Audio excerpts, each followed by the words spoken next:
Hello friends, welcome to my YouTube channel spoken English teacher. Friends, अगर आप एक beginner हो और इंग्लिश लैंग्वेज को जीरो से सीखना चाहते हो तो आप मेरे YouTube channel spoken English teacher के साथ जुड़े रहिए, जिसमें आपको मिलेंगे basic to advanced English speaking videos. तो इंग्लिश स्पीकिंग कोर्स का ये सेकंड वीडियो है जिसमें हम इज को इन डिटेल पढ़ेंगे। फ्रेंड्स, हम अक्सर अपनी ज़िंदगी में ऐसे सेंटेंसेस बोलते हैं जिनमें हम कहते हैं एंड में जिनमें आता है होता है या है। ऐसे सेंटेंसेस हम कहते हैं शहद मीठा होता है, आसमान नीला होता है। ऐसे सेंटेंसेस जिनके एंड में आता है होता है या है, उनमें हम इज को यूज करते हैं।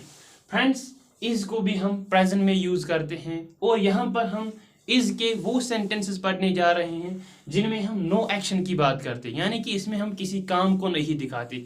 फॉर एग्जाम्पल, मैं कहता हूँ शहद मीठा होता है, शहद मीठा होता है। इसमें तो हम किसी काम को नहीं दिखाते, हम सिंपल ये कहते हैं कि शहद क्या होता है, मीठा होता है। सो फ्रेंड्स, जिन भी सेंटेंसेस में आता है एंड में होता है या है, वहां पर हम इज का यूज करेंगे। इज को हम कैसे यूज करते हैं, स्ट्रक्चर पहले देखते हैं, इसका स्ट्रक्चर क्या होता है। पहले हम सब्जेक्ट लाते हैं, उसके बाद इज और उसके बाद और एक वर्ड का यूज करते हैं। पहले जान लेते हैं ये सब्जेक्ट क्या होता है। इस एक सेंटेंस में हम किसकी बात करते हैं वो सब्जेक्ट कहलाता है। जैसे यहाँ पर हम राज की बात करते हैं तो राज सब्जेक्ट बन जाएगा। इसी तरह हम इस सेंटेंस में कहते हैं रानी इज ब्यूटीफुल, रानी खूबसूरत है, तो इस सेंटेंस में हम रानी की बात करते हैं, इसलिए रानी जो है वो सब्जेक्ट बन जाएगा। अब इज को हमें किस किस सब्जेक्ट के साथ यूज करना है, ही के साथ इज को यूज करना है, शी के साथ इज को यूज करना है और इट के साथ भी इज को ही यूज करना है। और सिंगुलर सब्जेक्ट जैसे राज, रानी, महराज, आदिल, रोज, डॉग, कैट, ये सभी सिंगुलर सब्जेक्ट्स है। लेकिन फ्रेंड्स, आई के साथ मैंने पहले वीडियो में बताया है, आई के साथ एम को यूज किया जाता है, हालांकि वो भी एक सिंगुलर सब्जेक्ट है। तो फ्रेंड्स, एग्जाम्पल्स की तरफ बढ़ते हैं। मैंने पहले भी कहा जिनमें होता है आएगा या है आएगा, वहां पर हम इज का यूज करते हैं। एग्जाम्पल नंबर फर्स्ट है हनी इज स्वीट, शहद मीठा होता है। तो फ्रेंड्स, इज का मीनिंग होता है या है। सो इस सेंटेंस के आखिर में आया होता है, तो लिहाजा हमने सब्जेक्ट के बाद इज का यूज किया।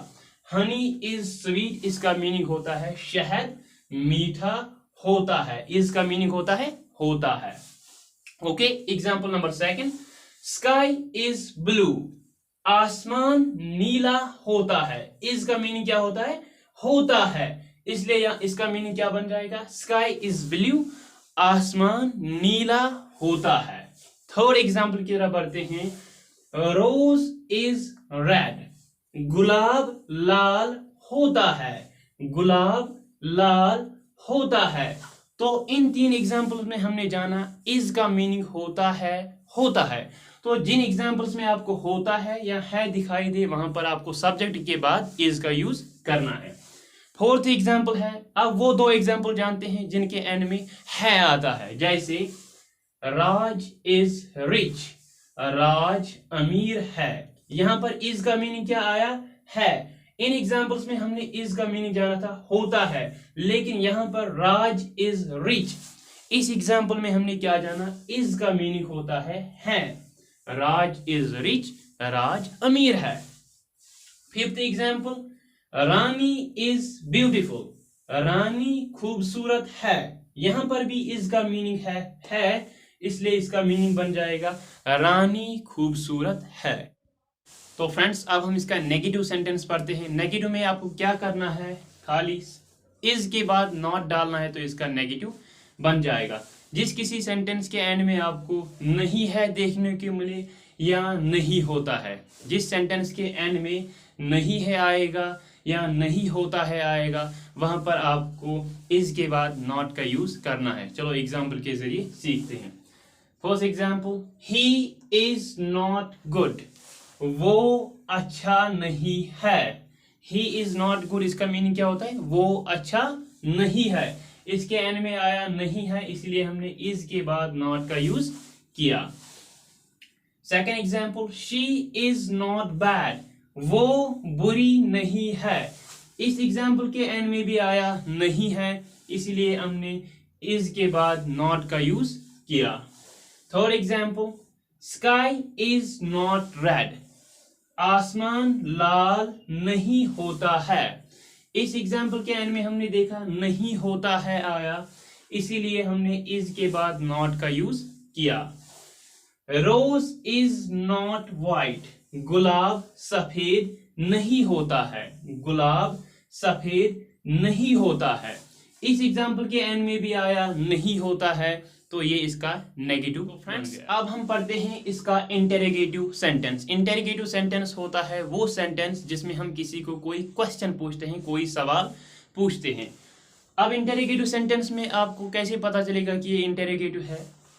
पहले सेंटेंस में आएगा क्या और एंड में आएगा होता है, या सेंटेंस के स्टार्टिंग में आएगा क्या और एंड में आएगा है, उससे आपको पता चलेगा कि ये इंटेरोगेटिव सेंटेंस है इज का। एग्जाम्पल से पहले समझते हैं।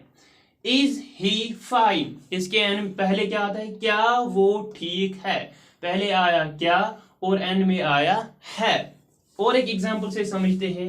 इज हनी स्वीट, क्या शहद मीठा होता है। इसके स्टार्टिंग में आया क्या और एंड पे आया होता है, तो यहां पर आपको इज का इंटेरोगेटिव समझना है। अक्सर स्टूडेंट क्या गलती करते हैं, जहां पर भी वो क्या देखते हैं वो समझते हैं क्या वर्ड तो लगाना ही पड़ेगा, लेकिन फ्रेंड्स ये कंसेप्ट रॉन्ग है। मैं आपको ये पॉइंट बारीकी से समझाता हूं। जब भी आप किसी को कोई क्वेश्चन पूछे और उस क्वेश्चन में आएगा क्या, पहले आएगा उसमें क्या, लेकिन उस क्वेश्चन का आंसर अगर यस या नो में होगा, अगर उस क्वेश्चन का आंसर यस या हाँ या ना में होगा, तो उस क्या की जगह आपको व्हाट का यूज नहीं करना है। यानी कि फ्रेंड्स एग्जाम्पल से समझते हैं। इज ही फाइन, क्या वो ठीक है, तो आपका आंसर हो सकता है यस या नो। तो जिस सेंटेंस में आपको क्या दिखाई दे और उसका आंसर आप यस या नो में दे सकते हो, उसका आंसर आप यस या नो में दे सकते हो, तो आपको उस क्या के लिए व्हाट का यूज नहीं करना है। तो स्ट्रक्चर की ओर बढ़ते हैं। इसका इंटेरोगेटिव सेंटेंस बनाने के लिए आपको पहले इज लाना है, उसके बाद सब्जेक्ट और उसके बाद अदर वर्ड। आप एग्जाम्पल से समझते हैं। Example number first, is he fine, क्या वो ठीक है। मैंने पहले भी कहा इस सेंटेंस के पहले में आया क्या और एंड में आया है, या अगर सेंटेंस के शुरू में आएगा क्या और एंड में आएगा होता है, तब भी आपको इज का यूज करना है पहले ही सेंटेंस में।